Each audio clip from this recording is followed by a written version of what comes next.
Elivaldo Barbosa, a Caixa Econômica Federal é uma das instituições mais importantes do Brasil, sem dúvida nenhuma, Elivaldo Barbosa. Exatamente, uma instituição pública, um agente financeiro público e que tem aí uma atuação muito forte na parte, por exemplo, de infraestrutura urbana, em projetos de saneamento, em financiamentos de mobilidade urbana, como também, Joelson, na área habitacional. Essa talvez tenha sido a área que mais projetou a Caixa Econômica Federal aí nas últimas décadas até. Né? E atualmente a instituição é presidida por um piauiense. Correto, o Nelson Souza é piauiense, né, os pais de Parnaíba. Ele, na verdade, nasceu em São Paulo, mas logo veio para o Piauí. Ele tem praticamente a origem dele é de Parnaíba, da região norte do estado, e hoje ocupa esse cargo importantíssimo, que é presidir uma instituição do nível do porte da Caixa Econômica Federal. Vamos conversar com ele então, Elivaldo Barbosa. Nós estamos recebendo a visita do Dr. Nelson de Souza, que é o presidente da Caixa, Nelson, presidente da Caixa Econômica Federal, presidente nacional da Caixa, e vai trazer para nós as informações a respeito do desempenho da Caixa Econômica Federal, da importância de ser ele um piauiense nessa função tão importante, tão honrosa. Dr. Nelson, boa tarde, seja bem-vindo. Primeiro, eu queria que o senhor falasse sobre isto, um piauiense que está no comando de uma instituição tão importante. Como é que o senhor vê para o estado do Piauí a estratégia de ser um piauiense nessa função tão importante? Olha, primeiro é com muito orgulho por ser piauiense. O segundo é que é o segundo banco que eu estou presidindo. Inicialmente eu fui presidente do Banco do Nordeste também, no período de 2012 a 2015, e agora foi incumbida essa missão de presidir a Caixa. E a escola que eu tive foi a escola da Caixa Econômica no Piauí. A minha formação é do Piauí. Eu fui superintendente em todas as funções, desde gerente geral, Caixa Executivo, gerente de habitação, todas as funções. Uma carreira na Caixa. Então, minha carreira foi do Piauí. Então, né, como diz, não foi que eu me formei lá fora e fui ser. Não, eu fui formado no Piauí. Eu acho que dá mais legitimidade ao nosso estado e fui para lá. Então, estou há 15 anos. E nesses 15 anos fora do Piauí, eu tive o cuidado, tive assim, a grata satisfação de confiar a mim a presidência do Banco do Nordeste e depois agora a presidência da Caixa Econômica. Então eu tenho que agradecer ao meu povo do Piauí. Uhum. E doutor Nelson, a Caixa Econômica ela registrou um lucro de 3,2 bilhões, né, nesse primeiro trimestre de 2018. A que o senhor atribui esse desempenho, essa performance da Caixa em relação a esses valores? Olha, nós estamos com um trabalho muito forte. Antes de ser o presidente, eu vinha à frente da vice-presidência de habitação, por 2 anos e meio aproximadamente. E nós vimos um trabalho muito forte da busca da eficiência, sem perder de vista, logicamente, a identidade da Caixa, que é ser um banco executor das políticas públicas e sociais. Então, o cuidado nosso de nos adequar ao Acordo de Basileia, o cuidado da eficiência, o cuidado de tornar a Caixa mais ágil através do banco digital, da transformação digital. E, especificamente, em 2017, nós já tivemos um balanço que foi histórico, um lucro de 12 bilhões e meio. E nesse primeiro trimestre de 2018, que é de janeiro a março, nós tivemos o maior lucro da última década no primeiro trimestre. Foram 3 bilhões e 200. E esse lucro financeiro, que foi o melhor da história da Caixa, também nós não deixamos de cuidar do nosso balanço social, que é o balanço que identifica a Caixa. É como o próprio Elivaldo está dizendo, a própria existência da Caixa Econômica, para habitação, para o saneamento, para a infraestrutura, para o pagamento, para o Bolsa Família, para o PIS, para o seguro-desemprego, para o FGTS, tudo isso. E esse lucro, doutor Nelson, ele vem num momento de cenário adverso, né? O Brasil inteiro sofre os efeitos de uma crise que começa ali em 2014. Isso afetou o banco? A performance poderia ter sido melhor? Olha, eu não tenho dúvida que qualquer economia, quando ela não está no auge, nós estamos dentro de um cenário. E, logicamente, que uma instituição financeira como a Caixa, ela também sofre, apesar da magnitude da Caixa. Agora, tivemos crescimento PIB negativos, por exemplo, nos últimos anos, e 2018 nós estamos esperando o PIB, a projeção é positiva, Então já dá uma melhora, já melhora um pouco com relação a isso. A economia, se nós olharmos, ainda tem os indicadores ainda estão ali com taxa de juros, taxa básica de juros controlada, a inflação ainda baixa.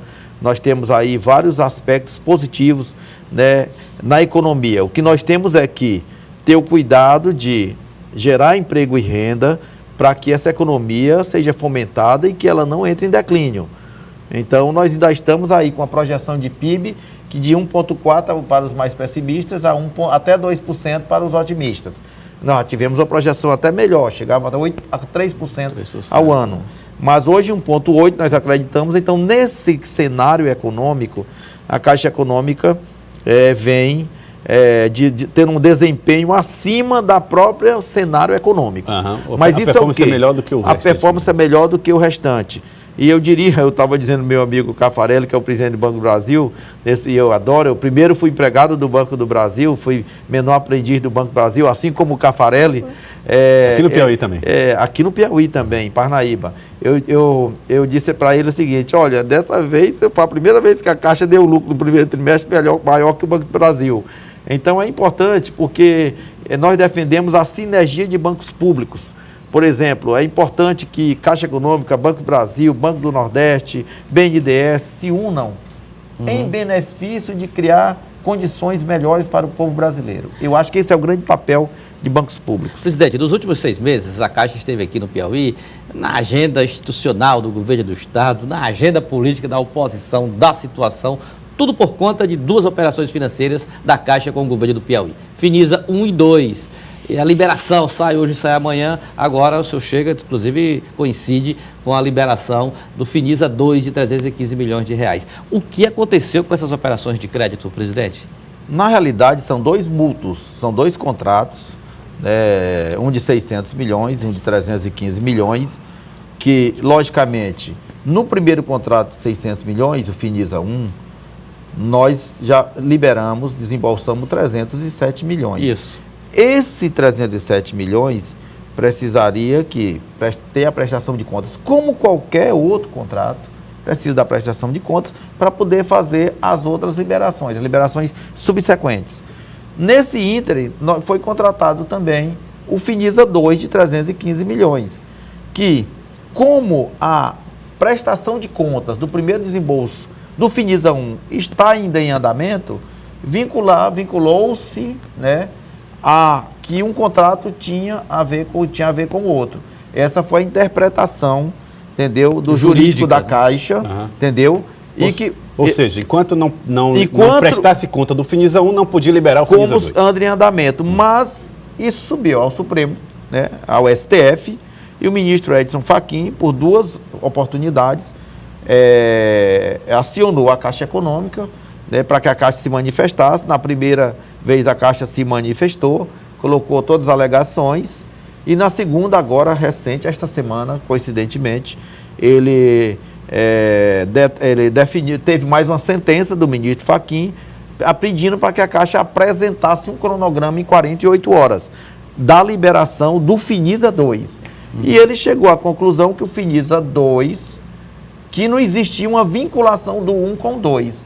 Então, em vista dessa determinação, dessa sentença, a Caixa apresentou o cronograma em uma parcela, porque ele diz, apresente o cronograma de acordo com o contrato. O contrato diz, a liberação é única, é uma parcela única. Então, a Caixa apresentou que, após a determinação dele, da apreciação da nossa petição, em 5 dias úteis, nós vamos liberar de acordo com o contrato. 315 milhões de uma vez. 315 milhões de uma parcela seguindo o que foi contratado.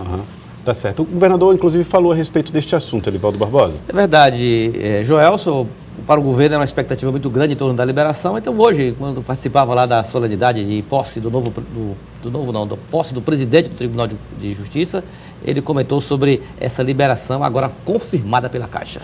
Vamos ver o que disse o governador. Não há uma vinculação de um com o outro, não é? Na verdade, está coincidindo o momento em que estamos tendo a liberação desse contrato de 315, coincide com o momento também em que nós estamos tendo a conclusão da prestação de conta da outra parte que já foi aplicada e certamente com base nisso a nova liberação. Bom, tá então o governador falando inclusive que há a coincidência então da prestação de contas com a liberação dos 315 milhões. O que leva a crer, presidente, que podemos ter uma liberação que vai chegar perto superar os 600 milhões quase que simultaneamente, por coincidência, né? São 315 milhões, né, do Finisa 2, esse ainda está, o próprio ministro do STF já deve autorizar, né, já que nós peticionamos favoravelmente a liberação, né, e nós estamos realmente no estágio avançado de análise da prestação de contas do primeiro desembolso do contrato de 600 milhões. Então, após a definição dessa análise dos 307 milhões do contrato de 600, nós faremos, logicamente, seguindo o contrato, as liberações. Agora, essa definição depende de uma análise técnica lá da Caixa Econômica, sim, não análise, tem análise outra ingerência que não seja técnica. Totalmente técnico, como foi seguido até agora dentro desses contratos. Totalmente, tanto do Finisa 1 como do Finisa 2. E o que houve então de problema no Finisa 1 que gerou tanta polêmica? De fato houve um problema na prestação de contas? Na análise, como qualquer prestação de contas, ela continua em análise, né? O jurídico da Caixa entendeu assim, que enquanto não concluísse a análise do primeiro desembolso do Finisa 1 dos 600, certo? Não poderia liberar o Finisa 2, que era como se tivesse ainda com a pendência.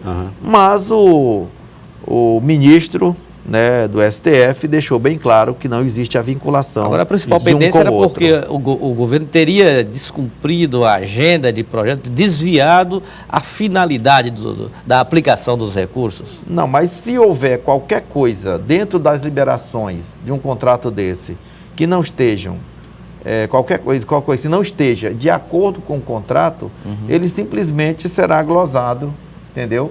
E simplesmente não será liberado o valor correspondente àqueles itens que não têm documentos comprobatórios. Então, é uma análise normal de um contrato, entendeu? Entendi. Normal, altamente técnica. Porque na época você falou que tinha que ser colocado em uma conta específica e não na conta única do Estado, o valor desses recursos, tudo isso já foi sanado? Não, para efeito logicamente, de ter uma análise, de uma gestão mais acurada de qualquer contrato, é importante que tenha uma conta que seja específica para aquele contrato. Isso aí é uma coisa mais ou menos lógica, né? Entendeu? Então, é isto que a Caixa recomenda, é isso que as melhores práticas de mercado recomendam. Doutor Nelson, outro assunto também que vale muito a pena nós tratarmos diz respeito à quantidade de dinheiro que foi investido em habitação. A habitação é uma das grandes vocações da Caixa Econômica Federal, o financiamento da habitação. E na Constituição Civil foram 80 bilhões investidos em programas, né, de imobiliário. Como é que a Caixa tem planejado o crescimento de investimentos nesse setor, visto que a construção civil até pauta o seu crescimento muito nesses investimentos que são feitos pela Caixa? A habitação é o core business da Caixa, é o principal negócio da Caixa. Tanto a habitação de mercado, quando tem como fonte de recursos a poupança, como a habitação popular, que tem como fonte de recursos o FGTS, principalmente o Minha Casa Minha Vida. Então a habitação é o setor que mais gera emprego e renda. E a Caixa tem 69% do mercado imobiliário brasileiro. Então, somente para 2018, nós temos 85 bilhões e 100 só para habitação. Nós já largamos com esse orçamento, que muitas vezes tem suplementações orçamentárias, podendo chegar aí a quase 100 bilhões no ano de 2018.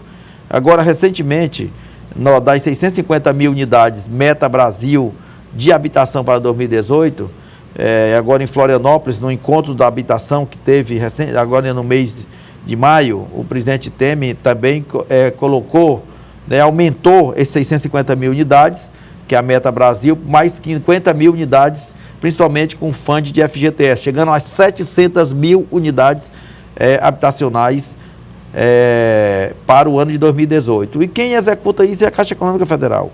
É a grande protagonista desse setor. E é o que gera emprego e renda. E para o Piauí, qual a expectativa de investimentos na construção civil, até porque aí o segmento anda meio que paralisado, aí carente de mais investimentos, e como o senhor falou bem, a Caixa Econômica é a principal parceira desse segmento da economia. Olha, aí eu volto à história nós temos como presidente da Caixa pensar no Brasil inteiro. Mas eu tenho que ter um cuidado especial com o meu estado, Correto. com o nosso estado. E faz bem, senhor, essa postura sua. Então, Bom saber, né? Então nós temos já no Piauí, nós já temos 1 bilhão só para habitação. Vocês viram que nós falamos agora em 2 contratos do estado, só no 2 dá quase 1 bilhão quase também. 1 bilhão, só para o estado. Vamos assinar hoje com Firmino, prefeito de Teresina, outro contrato de Finisa, tem mais outros sendo geridos. Então vamos assinar ainda este mês de junho com vários municípios para, no caso da mobilidade urbana, em especial pavimentação, asfalto, tal, isso tudo, além de... Mobilidade urbana, o VLT também foi o VLT, participação da Caixa? agora segunda-feira também, a viagem inaugural do VLT. Então, se nós imaginarmos, chegamos aqui rapidamente, facilmente, a 3 bilhões de recursos aqui no estado do Piauí em 2018, mas pode ter certeza de uma coisa: todos os recursos que nós tivermos a condição de capitanear, de colocar para o estado do Piauí, que nós sabemos que precisa, nós faremos. Eu acho que isso é importante para o estado e que gera emprego e renda na nossa economia.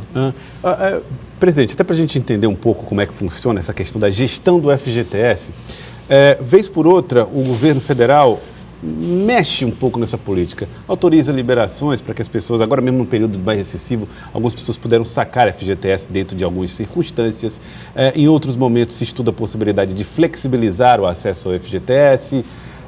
Esse tipo de mexida do governo como política precisa ser feito com muita cautela, até que ponto isso comprometeria políticas imobiliárias de construção civil se fosse mexido sem muito critério? Vou usar suas palavras, tem que ser com muita cautela. É o maior fundo que nós temos. É bom lembrar que o FGTS é um fundo privado de gestão pública.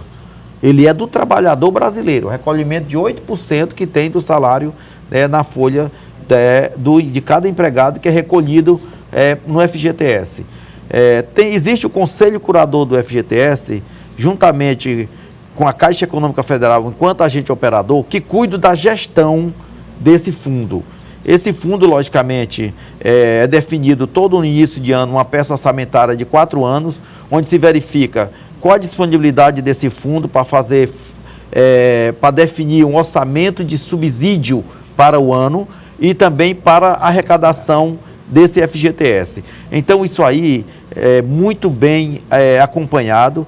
Nós sabemos, logicamente, que com a liberação que nós pagamos, você falou aqui, 44 bilhões nós pagamos, o que o FGTS pagou das contas inativas através da Caixa, isso aí tudo está dentro da peça orçamentária. Tem que ter o devido cuidado, mas isso foi tudo foi analisado, né? Tudo foi planejado. Eu diria que o FGTS é sadio, continua sadio e continua como grande como a grande fonte de recursos para a habitação. O grande perigo que tem, aí é importante essa sua colocação, é modificar a destinação do FGTS. Isso é que não pode. Por quê? Tirar que o FGTS possa ir para outro setor que não seja habitação, saneamento e infraestrutura. Porque o FGTS é definido por lei, a Lei 8.036, que ele é aplicado em habitação, saneamento e infraestrutura. A partir do momento, o grande perigo é se tirar daí.